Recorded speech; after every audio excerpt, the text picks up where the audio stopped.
Marx, el principio de acumulación infinita. Cuando Marx publicó, en 1867, el primer tomo de El Capital, es decir, exactamente medio siglo después de la publicación de los Principios de Ricardo, había ocurrido una profunda evolución de la realidad económica y social. Ya no se trataba de saber si la agricultura podría alimentar a una población creciente o si el precio de la tierra subiría hasta las nubes, sino más bien de comprender la dinámica de un capitalismo en pleno desarrollo. El suceso más destacado de la época era la miseria del proletariado industrial.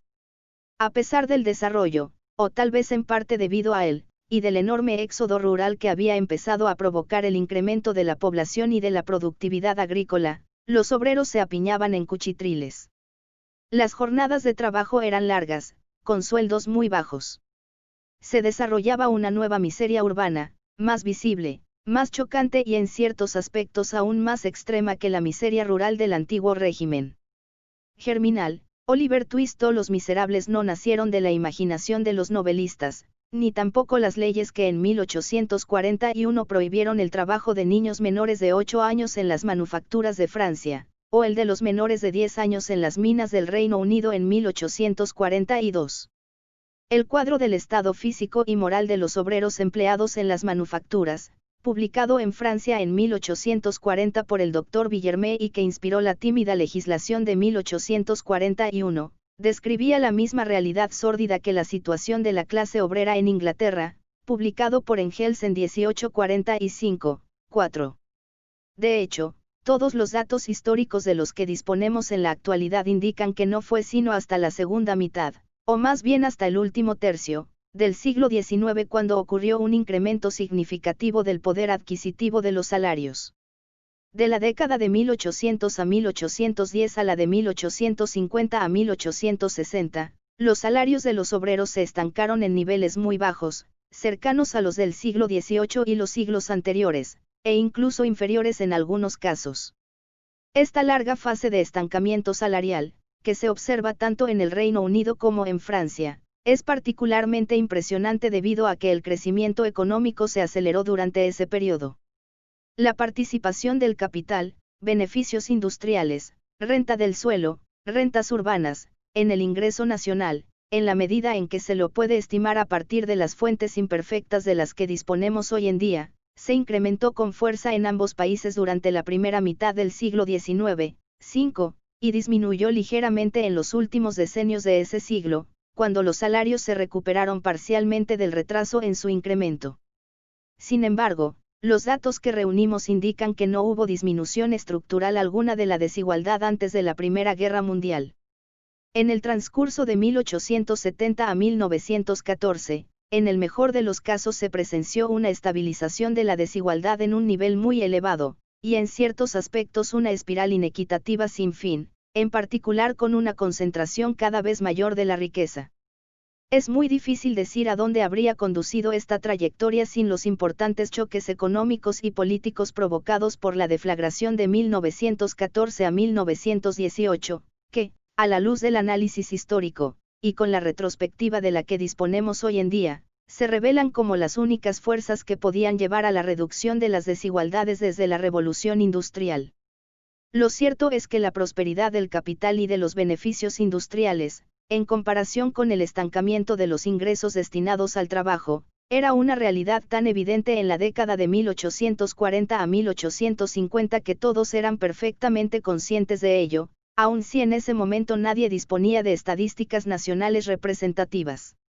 Es en este contexto donde se desarrollaron los primeros movimientos comunistas y socialistas. La pregunta central es simple: ¿para qué sirvió el desarrollo de la industria? ¿Para qué sirvieron todas esas innovaciones técnicas, ese trabajo, esos éxodos, si al cabo de medio siglo de desarrollo industrial la situación de las masas siguió siendo igual de miserable, sin más remedio que prohibir en las fábricas el trabajo de los niños menores de 8 años? Parecía evidente el fracaso del sistema económico y político imperante.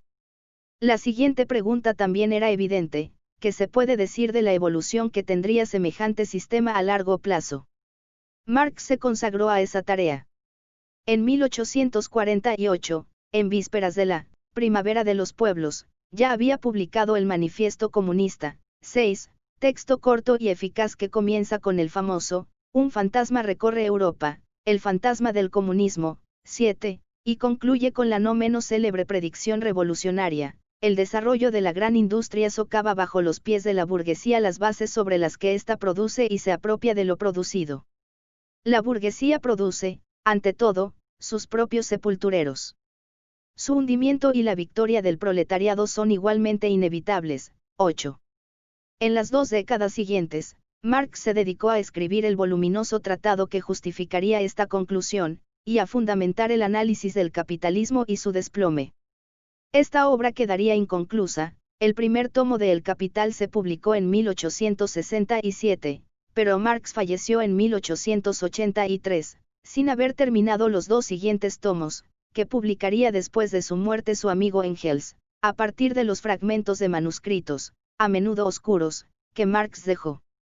A semejanza de Ricardo, Marx basó su trabajo en el análisis de las contradicciones lógicas internas del sistema capitalista. De esta manera, buscó distinguirse tanto de los economistas burgueses, que concebían el mercado como un sistema autorregulado, es decir, capaz de equilibrarse solo, sin mayor divergencia, similar a la mano invisible de Smith y a la ley de Say, como de los socialistas utópicos o proudhonianos, quienes, según él, se contentaban con denunciar la miseria obrera sin proponer un estudio verdaderamente científico de los procesos económicos operantes. 9.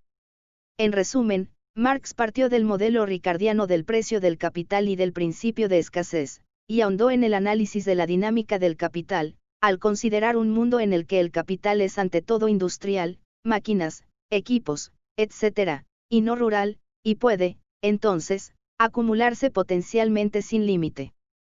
De hecho, su principal conclusión es lo que se puede llamar el principio de acumulación infinita, esto es, la inevitable tendencia del capital a acumularse y a concentrarse en proporciones infinitas, sin límite natural, de ahí el resultado apocalíptico previsto por Marx, ya sea que haya una baja tendencial de la tasa de rendimiento del capital, lo que destruye el motor de la acumulación y puede llevar a los capitalistas a desgarrarse entre sí, o bien que el porcentaje del capital en el ingreso nacional aumente indefinidamente, lo que, tarde o temprano, provoca que los trabajadores se unan y se rebelen. En todo caso no es posible ningún equilibrio socioeconómico o político estable.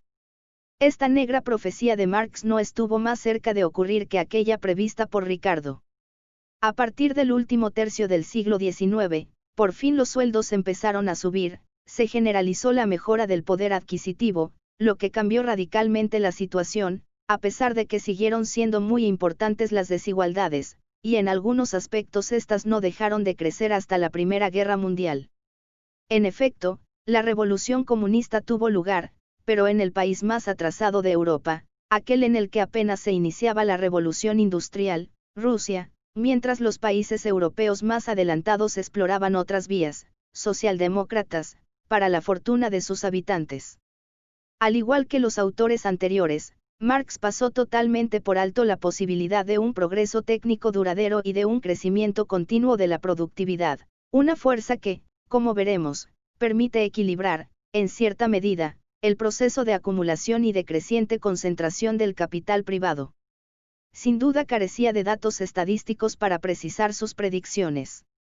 Sin duda también fue víctima del hecho de haber fijado sus conclusiones desde 1848, aún antes de iniciar las investigaciones que podrían justificarlas. Es por demás evidente que Marx escribía en un clima de gran exaltación política, lo que a veces conduce a atajos apresurados que es difícil evitar, de ahí la absoluta necesidad de vincular el discurso teórico con fuentes históricas tan completas como sea posible, a lo que en realidad Marx no se abocó. 10.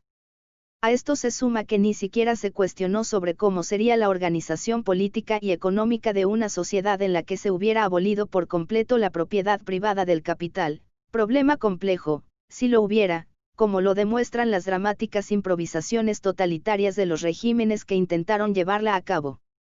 Sin embargo, veremos que, a pesar de todas sus limitaciones, en muchos aspectos el análisis marxista conserva cierta pertinencia.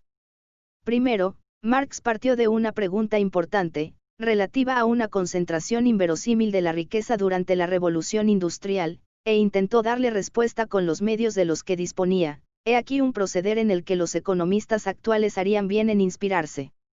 Entonces, cabe destacar que el principio de acumulación infinita defendido por Marx contiene una intuición fundamental para el análisis tanto del siglo XXI como del XIX, y que es en cierta manera aún más inquietante que el principio de escasez tan apreciado por Ricardo.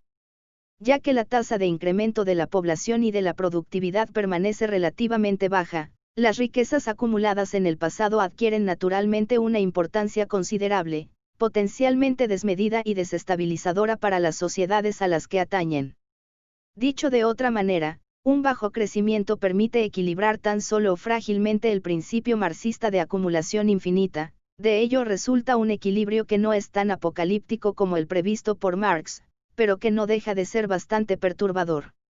La acumulación se detiene en un punto finito, pero ese punto puede ser sumamente elevado y desestabilizador.